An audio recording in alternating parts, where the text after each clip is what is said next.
Can we really manifest what we want as we are promised in The Secret if we just were powerful enough or thought the right thoughts or made the right lists? I really don't think so. I think that the people who manifested what they wanted were coincidentally lucky. That's what I think. I do not think that life is designed to give us things that we want.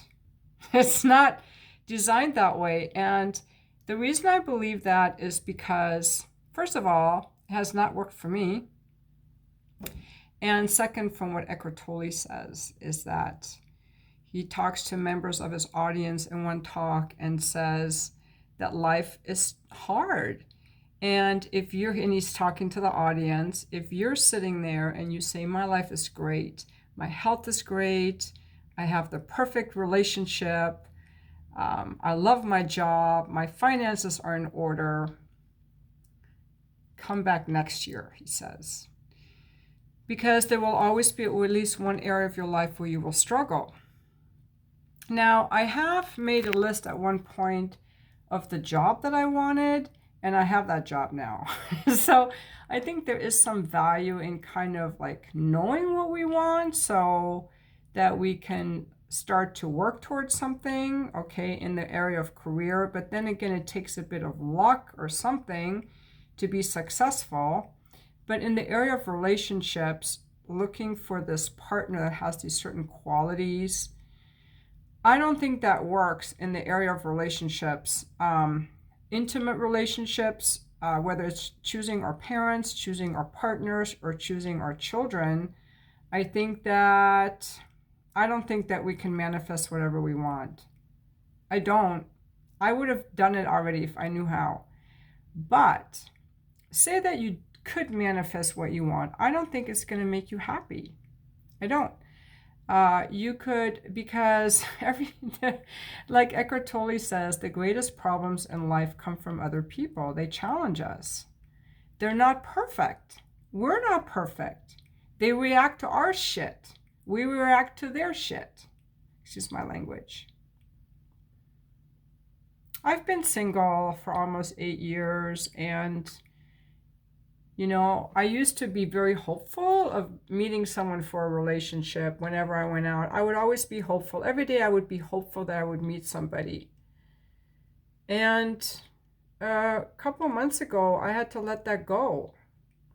I'm a little disappointed today. I had a date with someone and we had a talk about some things that could be a deal breaker. And so we ended our date early. So no hard feelings, just a deal breaker came up for us. And so I'm feeling a little disappointed, but it was the right thing to do. And again, I'm pretty much without a relationship at this point. I don't know how to get one.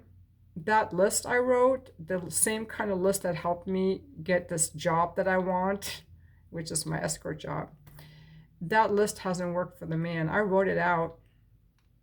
And if I keep reading it and thinking about it, then I just keep thinking about what I don't have.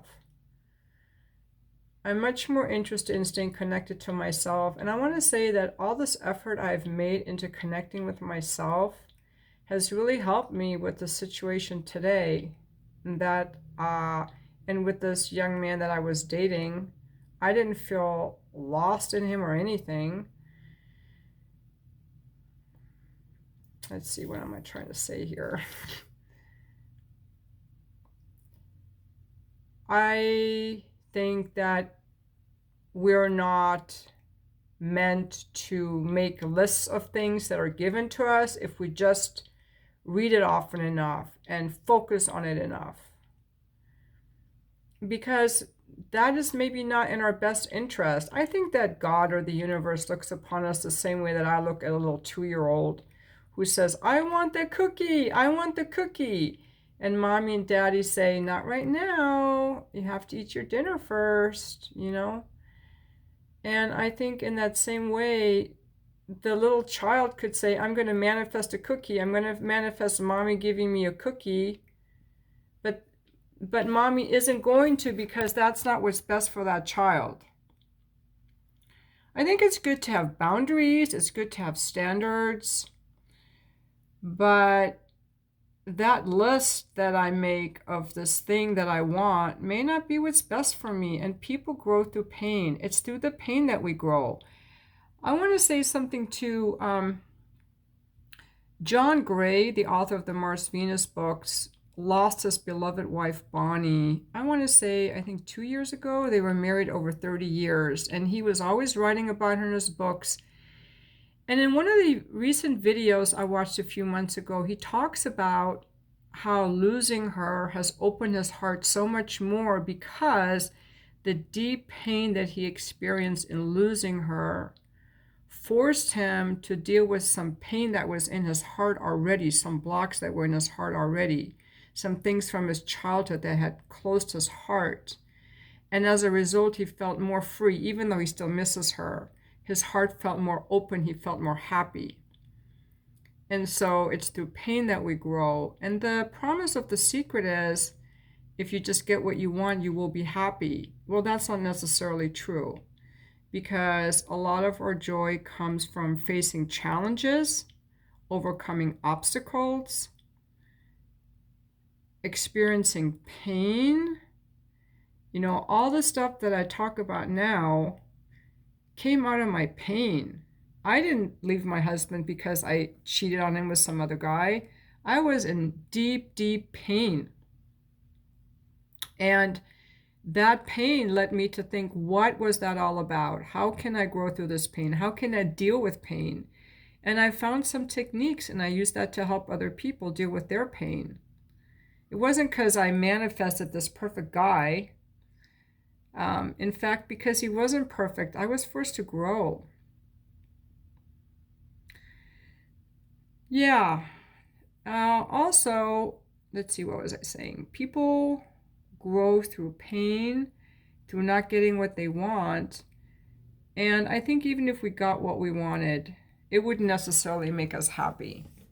Now, I do believe in having standards, for example, I could have a list. I want to date a guy who's a 10, who looks like a 10, who fucks me like a like a badass thundercock, who's interesting and exciting and passionate. I would make this list of like a James Bond guy. That person doesn't exist. There's no such person. Everybody's got flaws. Yeah, I don't believe that we can manifest whatever the fuck we want. Life isn't set up that way. But I do think that we can change our mindset, and we can feel joy in life and be open to life. Another thing I want to say about joy is I've been more regularly doing my TM practice. And I don't do the full 1 hour twice a day. I've been doing more like 5 minutes once or twice a day, or 20 minutes once a day. But I have to say, I have been feeling like these bubbles of joy. Bubbles of joy, meaning that I'm just doing something or just driving, and all of a sudden I feel this little happiness inside of me, like this little joy. I love that stuff. And that to me is better than making a list of a guy and the guy comes along, because ultimately I want to feel joyful. And maybe that's what helped me today in the situation I was in. We did have to end the date. We had to talk about some things, and it was good to end the date. There was no good way to end today, and sometimes relationships or friendships get hard like that, even if you're with the perfect person. The promise of The Secret is flawed. The promise is you are the best knower of what's good for you. If you just make a list of the things that you want, you can get them. And in getting them, you will be happy. First of all, I don't think we know what's good for us. Second of all, none of us are magicians. We're not Jesus. And third, getting those things we want is not going to lead to a permanent state of happiness. But in this video, I just really wanted to focus on, can we even manifest what we want? I can manifest a car. Yesterday, I manifested 2 pairs of running shoes. That's easy. I can go out and buy stuff. That isn't manifesting. Manifesting is bringing something in that is ethereal, that is not physical. It's like saying, you know, I want a child that looks like this and has these qualities. Nobody can do that. I've had people tell me they manifested their perfect relationship. I think it was just coincidence. That's what I think. Because otherwise everybody would be doing it, and I think we were sold a big fucking lie. That's all I have.